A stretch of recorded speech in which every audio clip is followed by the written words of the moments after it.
le Flash Info.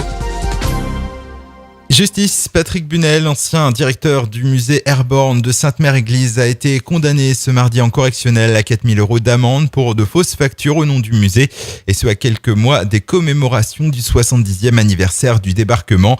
Patrick Bunel devra également verser 2 000 € à l'association Airborne au titre du préjudice moral, ainsi que 3 000 € pour le remboursement des frais de justice.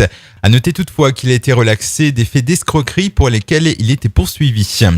Autre affaire au tribunal de Cherbourg, un homme de 31 ans, maladivement jaloux et ne supportant pas la séparation avec son ex-ami, s'est répandu en menaces écrites contre elle. Les faits se sont déroulés entre février et mars 2013 et ce sont ses fautes d'orthographe qui l'ont confondu.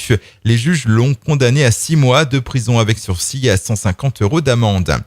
Handball, la JS Cherbourg sous pression à 4 journées de la fin. Ça rend son principal poursuivant au classement de National 1 remporte finalement le match du 15 mars sur tapis vert face à Tremblay en France.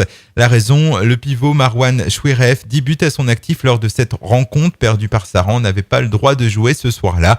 Cette défaite loirtaise se transforme donc en victoire, soit 3 points au classement au lieu d'1. Saran comptabilise donc désormais 45 points, soit à une seule unité de Cherbourg.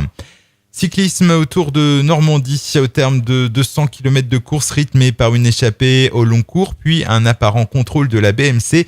C'est finalement l'anglais Thomas Moses de la team Rafa Condor JLT qui remporte l'étape et décroche le maillot jaune à Forges-les-Eaux en plaçant une attaque décisive à 15 km de la ligne. Aujourd'hui, place à une deuxième étape exclusivement aux Normandes reliant Forges-les-Eaux à Elbeuf pour 149 km de course.